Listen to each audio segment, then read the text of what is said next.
വളരെ അധികം ചിന്തിക്കുക, കുറച്ചു മാത്രം സംസാരിക്കുക, അതിലും കുറച്ച് എഴുതുക. കാരണം എഴുതുന്നത് പല തലമുറകളോളം രേഖയായിരിക്കും. Abraham Lincoln. രാജ്യ അധിപൻ ആയിരുന്നില്ലെങ്കിൽ ഒരു ഗ്രന്ഥശാല സൂക്ഷിപ്പുകാരൻ ആയിരിക്കാനാണ് എനിക്കിഷ്ടം. നെപ്പോളിയൻ. നല്ല പുസ്തകങ്ങൾ നമ്മുടെ ആത്മാവിൽ കടന്ന് നമ്മെ നമുക്ക് മനസ്സിലാക്കി തരുന്നു. വില്യം ഹാസ്ലിസ്റ്റ്. പുസ്തകങ്ങളുടെ യഥാർത്ഥ ധർമ്മം എൻ്റെ അഭിപ്രായത്തിൽ സ്വയം ചിന്തിക്കുന്നതിന് മനസ്സിന് സജ്ജമാക്കുക എന്നതാണ്. Christopher Morley. ഇന്ന് വായിക്കുന്നവനാണ് നാളെയുടെ നേതാവ്. Margaret Fuller. ഒരു തുള്ളി മഷിമതി ലക്ഷങ്ങളെ ചിന്തിപ്പിച്ചേക്കും. Lord viral. ഏതൊരാളുടെ ഹൃദയമാകുന്ന പുസ്തകം തുറന്നിരിക്കുകയാണോ അവന് പിന്നെ മറ്റൊരു പുസ്തകത്തിൻ്റെ ആവശ്യമില്ല. കബീർ ദാസ്. പുസ്തകം കൈവശമുള്ളവർ ഒറ്റപ്പെടുകയില്ല. പഴമൊഴി.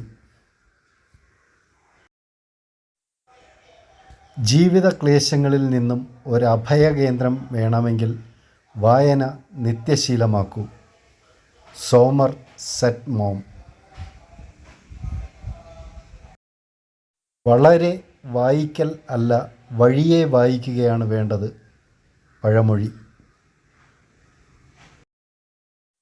പുസ്തകങ്ങൾ പലതരമുണ്ട്. ചിലത് രുചിക്കാനും ചിലത് വിഴുങ്ങാനും മറ്റു ചിലത് ചവച്ചിറക്കി ദഹിപ്പിക്കാൻ. Francis bacon. വളരെ പതുക്കെയോ വളരെ വേഗത്തിലോ ഉള്ള വായന കൊണ്ട് ഒരു കാര്യവുമില്ല. Blaise Pascal.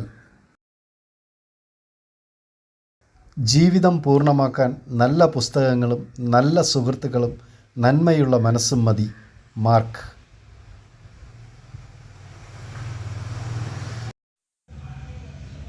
എൻ്റെ വഴി വെട്ടിത്തെളിക്കാൻ എനിക്ക് വേണ്ടത് കയ്യിൽ ഒരായുധവും ഹോമറിൻ്റെ ഒരു പുസ്തകവും മാത്രം.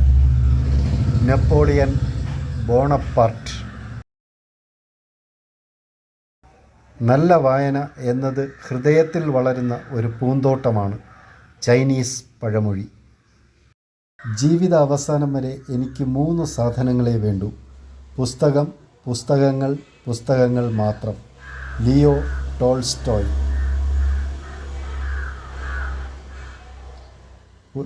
ഒരു പ്രഭുവിൻ്റെ രക്തത്തേക്കാൾ വിലയുണ്ട് ഒരു ഭിക്ഷക്കാരൻ്റെ കയ്യിലുള്ള പുസ്തകത്തിന്. William Shakespeare.